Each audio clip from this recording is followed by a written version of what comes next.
Look over to the book of 1 John. I gave you a handout tonight with almost all the verses I'm going to use tonight. And this was the last minute. Now, if you find a typo, that's okay. If you find a typo and say anything, then you volunteered to start showing up 30 minutes before church and doing this. Because I was sitting there looking at these notes thinking, no one's going to see all these verses. And I thought, I'm just going to rearrange these notes, and no one's proofed it. And I looked for a secretary, and Brother Victor was just coming in the door. He said, hey, he made the copies. If the copies are bad, you can gripe about that. But one of the rules in our office, nothing goes out of our office without being proofread, and we still have mistakes. So just don't say anything, all right? Because it's for your benefit. If you knew your Bible better, I wouldn't have to hand these things out. So it's your, now that I've insulted you, amen. But anyhow, do me a favor, while I insult you, have mercy on me. Tonight, this has been on my mind a lot lately, and it's come in and out of several different sermons and Bible studies. But in 1 John 5, verse 4, it says, whatsoever is born of God overcometh the world. And this is the victory that overcometh the world, even our faith. And tonight I want to talk to you about temptation. And this may run into some other lessons, it may not. This is actually just a Bible study.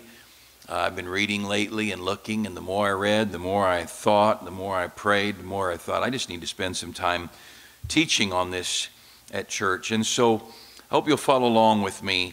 And there's some blanks in there. If you didn't get one of those handouts, do you have any of those left, ushers? This is a big crowd. We are packed out. Anybody didn't get one? There's a few in the back. Anybody did not get one of these yellow flyers? There's 2 or 3 up the front left. If somebody could come over here to your front right, one of you ushers, that'd be a help. 1 John 5, I'm just going to read that once more and start. For whatsoever is born of God overcometh the world. And this is the victory that overcometh the world, even our faith. I believe that is speaking eternally. If you're saved, you're going to make it. Whatever valley you're in, whatever defeat you've stumbled into, you're going to make it. You've got a God in heaven. You're held in his hand. You're eternally secure in Christ. Your name's written in heaven. And when Jesus said, I go to prepare a place for you, he meant it. When he said, I come again to receive you unto myself, he meant that. And the assurance of our salvation is not a questionable thing. It's an assurance. It's an absolute. And I believe you could apply that easily to that. But I also believe that the victory that overcomes the world is a present tense thing.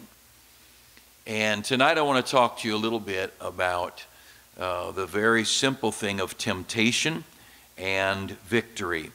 The fact that we can overcome the world, it's a real fact. That doesn't leave any problem except the problem of our faith. If it's our faith that overcomes the world and we are being overcome, then the problem is our faith. Now, don't get discouraged, all right? Don't start out and say, oh, well, I'm a big loser. No, stop it. Wait till the end of the study, and then you can say you're a big loser, okay?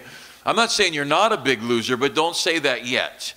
At least let me get through the whole study, and you may find out that you're running with some pretty great people as a child of God, and you may be just wrestling right now. So first point here, and these aren't numbered, temptation has nothing to do with failure. Temptation has nothing to do with failure. If you look there at Luke chapter 4, verse 13, and when the devil had ended all the temptations, he departed from him for a season.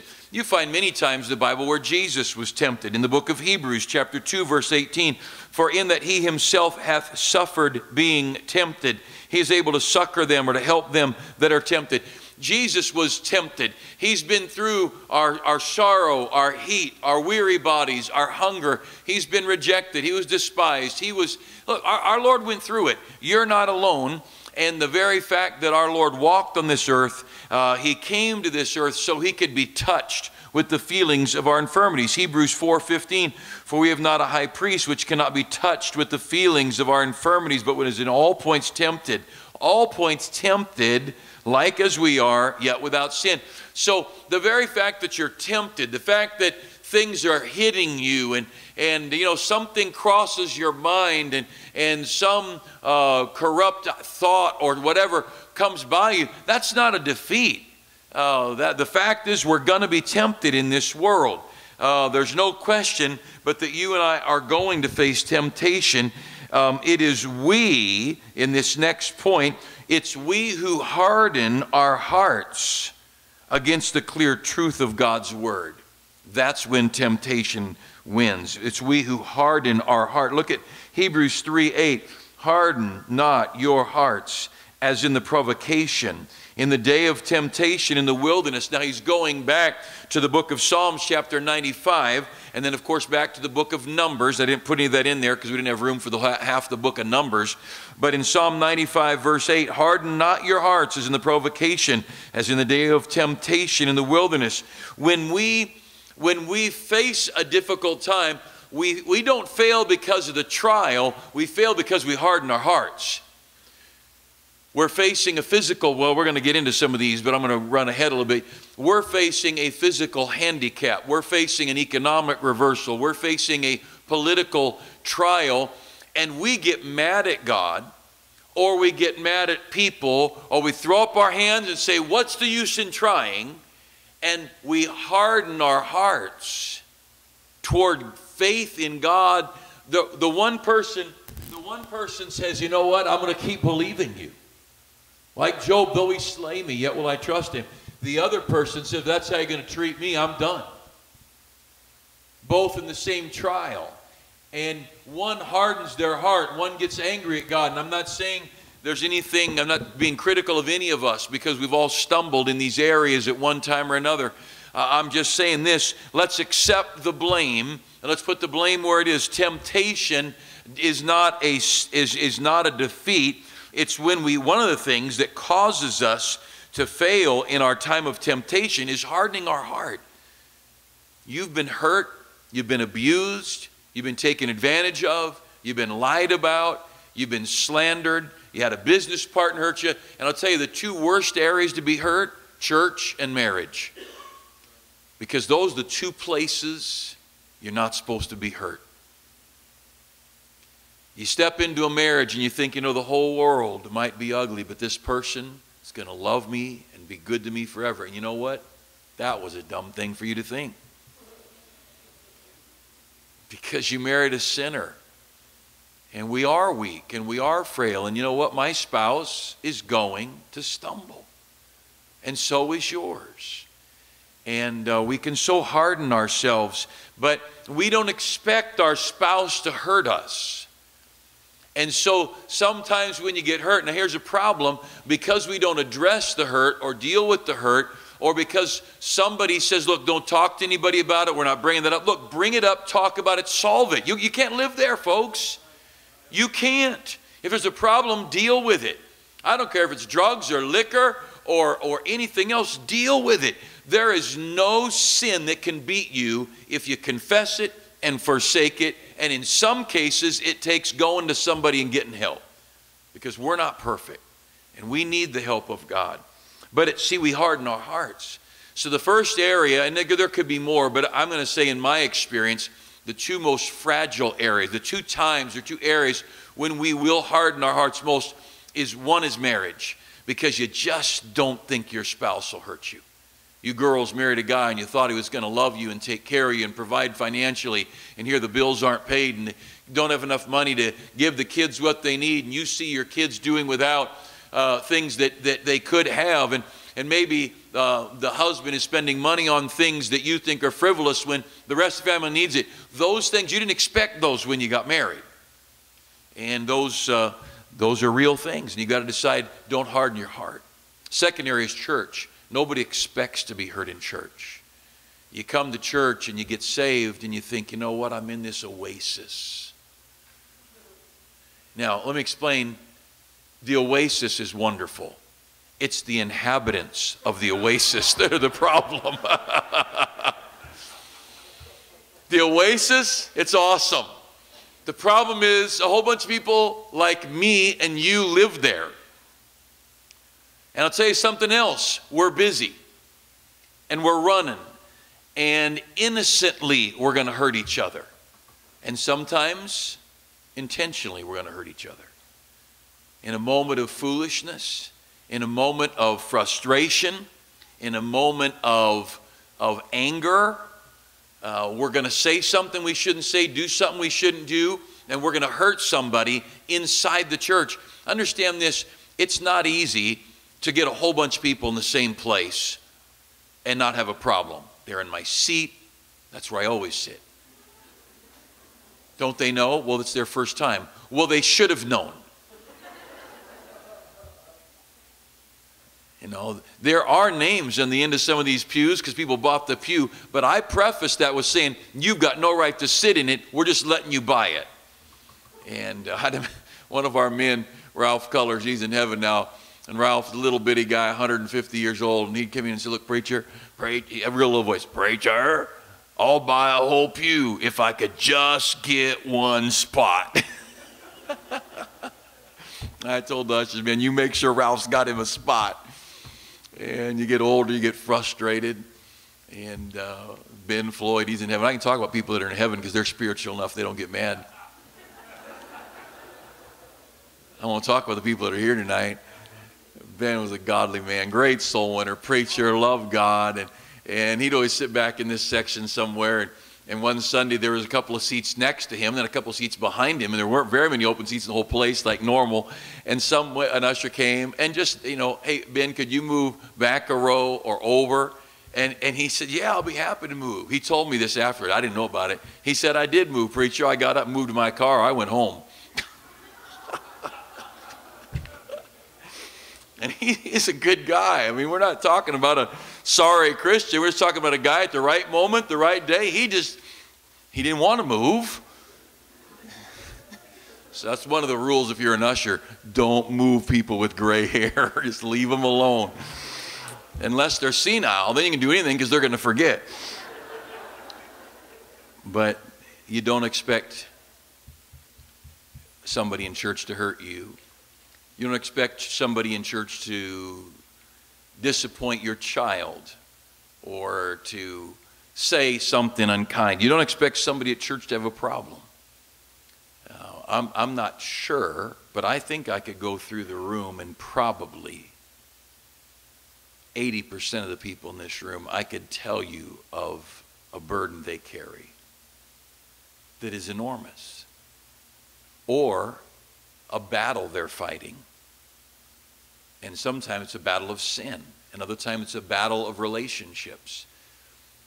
You know, and the other 20% I can't name, they got them. I just don't know about them.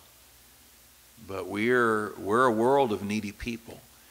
And you will get hurt if you go in church. Now, that's in any church. But then you add to that a church like ours that serves. We run long hours. And we you know, every day of the week, there's activities and there's plans and there's programs and ministries and my bus. What do you mean my bus isn't ready? What's wrong with those stupid mechanics? Well, they're not stupid mechanics. Well, they might be stupid mechanics, but they didn't mean they're stupid. A little frustration and something said, and where's my bus driver? And some bus driver says, well, the bus captain doesn't even care if I'm there. And, you know, so many, it's just flesh. We're flesh. This room's filled with it. Then you take a church like ours, not enough building space, we're overcrowded, and we've got people out everywhere, and bottom line is, you got to be very careful or you will harden your heart. I can promise you out of a group this big tonight, somebody's been hurt, and they mentally say, I understand it's okay, but it isn't. And if you're not careful, you'll put a callus there, so you're not quite as vulnerable. And then something else will happen. There'll be another callus, especially with our children.